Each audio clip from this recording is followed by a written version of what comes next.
This is Lisa from Mobile Tech Review, and today we're going to smack down two very different 8-inch class tablets. Here we have the new Samsung Galaxy Tab Pro 8.4, and here we have the incumbent, the iPad mini with Retina Display. Which is right for you? We're going to find out and look at them now. Alright, isn't this always our favorite? Android versus iOS. This is right up there with Democrats versus Republicans. You guys are going to have fights among yourselves, I'm sure. But nonetheless, it's necessary, isn't it? Here we have the iPad mini with Retina Display, been out a couple of months, $399 for the 16 gig model. Here we have the new guy on the block, the Samsung Galaxy Tab Pro 8.4, also $399 for the 16 gig model, both Wi-Fi only at that price we're talking. Right now there is no LTE version of the Tab Pro available. There probably will be in the future, but there isn't. Obviously with the iPad you can get it with LTE that works with any carrier. The Mini with Retina Display has a 7.9-inch display, so call it 8 inches. Samsung always has to be a little bigger, so they are 8.4 inches.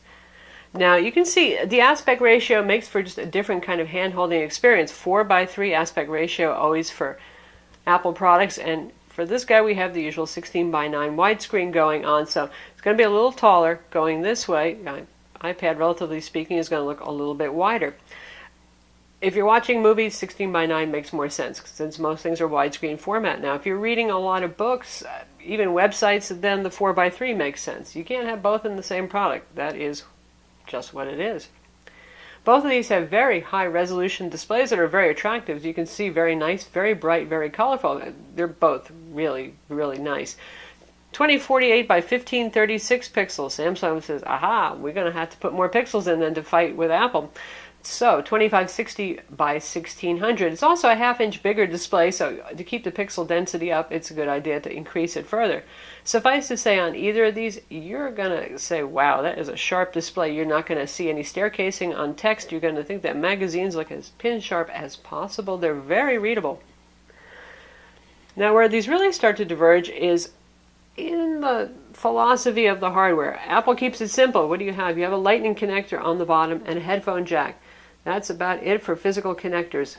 Little stereo speakers right down there. But they do go for quality, so you get this beautiful thin design and a metal casing, your choice of silver or black. So it's got to be one of the nicest looking tablets you can possibly buy. No argument whether you like it iOS or not. It's pretty wide. I have a pretty big hand, so it's a handful if you want to hold it that way. Probably most people are going to hold it down at a corner. Now Samsung and Android roll differently. More ports, more things to do here. Micro USB port, stereo speakers, IR port, because we have AV remote control here with an IR blaster. That's what that's for, so you can control your TV. Headphone jack up top, and we also have a micro SD card slot for expansion, compatible with SDXC cards up to 64 gigs. So there you have it, a little more expandable, controls your TV. It's going to get more gizmos and some of that kind of more computery experience where you can expand storage right here. In terms of thinness and attractiveness, this is also a very nice looking tablet. It has the faux leather back made of genuine plastic that Samsung favors right now. Updated, more grippy than say on even the Note 3 or the Note 10.1 2014 edition. It's not bad looking. It's available in black or white. 8 megapixel camera with an LED flash on the back versus a 5 megapixel on the iPad mini with Retina Display. Interestingly, because Apple does such a good job with imaging, image quality and video quality are really pretty comparable on these, and they're both really pretty good. Up front, the iPad has a 1.2 megapixel camera versus 2.1 megapixels on the Samsung. I do find the Samsung a little bit sharper. Again, Apple does a really good job with imaging, but it's enough of a difference that you're going to notice. They're both pretty fast and fluid. I mean, everybody thinks of the iPad as being the paragon of speed on a tablet, and it's fine, it's fast. Now, Samsung always gets picked on for their TouchWiz. Now we're updated to the magazine UX, which does have speed improvements. You know what? It's not a laggy product. Yes, the iPad will be a little bit more responsive feeling for everyday tasks, just like launching programs, that sort of thing.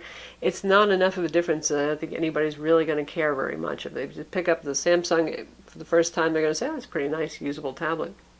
So how about performance and benchmarks? Now, there are some cross-platform tools. Right here we have Geekbench 3, an example of cross-platform benchmarking tool.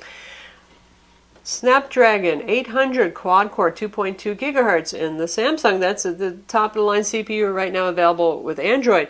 For the iPad mini with Retina display, we have Apple's A7 dual-core CPU, also extremely fast. And again, what really counts here is the operating systems have different requirements, different optimizations, so everything isn't about clock speed here. The Retina is clocked at 1.3 gigahertz.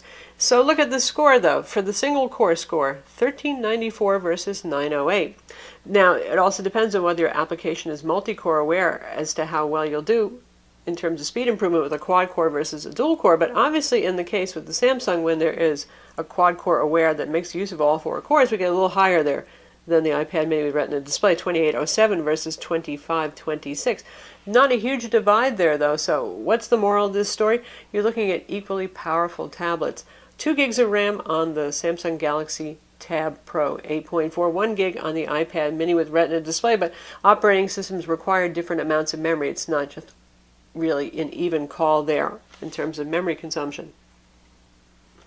And yes, 64-bit CPU inside. Does that matter right now? Not so much until we have a whole lot more 64-bit applications. How about SunSpider JavaScript test? As you can see here, the Samsung actually did a little bit better. Lower numbers are better here. 396 versus 445 on the iPad mini with Retina display. Now, both of those are stellar numbers for mobile tablet products right there. But while we've got these up, notice the difference in the color here. The iPad mini with Retina display has more accurate color calibration. So you can see that Samsung, we're using the default where it uses auto adaptive color to make things look as good as possible. It's doing actually a little extra color saturation there. Some of you may like the extra color saturation. You can also just switch it to so-called normal mode, so it's not going to look as vibrant, but there it is, just a noticeable difference in the colors. Now you power users, this is where you're going to favor Android, a lot of you. I think you know how iOS is. Here it is. It's a wall of icons. That is what it is. We have some improvements here. You can get to your various wireless settings there. You can bring down notifications right there. That's about as extensive as you're getting. There's really no customization other than changing the order of your icons here. Now with Samsung, they have their multi-window software. And so you can see here I can drag, say I want to have Chrome. Drag it down there. And say I want to have the music player. And I can drag that in here. And this is resizable between these two. So multitasking gives you a little bit more of a computer-like feel here. Also with Android in general, you can customize the desktop how you see fit, what icons you want here, what widgets you have here. Plus you have the new magazine UX, which gives you this kind of presentation. Mostly news sources, a couple of things that pull your own local content like your calendar and your email. Samsung Watch On for controlling your home AV gear, that sort of thing. So different philosophy. This guy wants to be halfway to going to being your substitute for a computer. This is about simplicity, ease of use. As to which is better for you, only you know. Now both of these come with a pretty capable Office suite. In the case of Apple, it's their iWork suite. So we've got Pages up here, the word processor, and you can see good presentation, supports things like tables, and we have the ability to do some formatting up here. Table options, headers, arrange. Moderately good editing stuff right here. Obviously we've got justification right here, our font, bolding, formatting, right, left, justification. Not bad. Handcom Office so far is impressive. This is the best thing we've ever seen on mobile. It's just about like using Word on your desktop or Excel or PowerPoint, whatever it is you're doing. So you can see that you have the standard menu up here like you would on a PC, but this is touch aware, so you don't have drop-down menus that are annoying. It switches the ribbons here, so just about everything you can do in Office. A lot of advanced features are there. So I give the edge to Handcom Office. But in either way, you're getting a very capable suite that can view, edit, and create MS Office documents. Lastly, there's the ecosystem discussion, and you know what you've already bought into if you have bought into anything. If you go with the iPad, well, you're going in for iTunes and all the content that's available there in the App Store. The App Store is really rich with tablet apps. People pick on Android for not having as many tablet-optimized apps, but all of the big-name players and a lot of the popular 3D games are tablet-optimized. It's not the end of the world. But sometimes, yes, you're going to run into an app that was meant for a phone, and the UI is not going to look as pleasing. So there is that to consider. But still, if you have a lot of iTunes content, whether it's music or TV shows, any of that kind of stuff, if you're already using iCloud, then the iPad mini with Retina Display is going to make a lot of sense for you. Now, on the Samsung Galaxy Tab Pro 8.4, besides Samsung's own media hub where they try to sell you stuff, there's the whole Google ecosystem, which a lot of people have also bought into. Google Play Books, Google Play Magazines, Google Play Music, you name it, they're selling it. Of course, the applications too, the movies. Also a very rich ecosystem in terms of multimedia content. Books also they have too. And both of these come with a book reader where you can sideload your own EPUBs. Both of these are compatible with Nook and Kindle, so if you're a fan of either of those, you're just as good to go. So how about battery life? Both of these have lithium-ion polymer batteries that are sealed inside, so that means you ain't going to be replacing them yourself, most likely, especially not the iPad. Boy, is that hard to tear apart.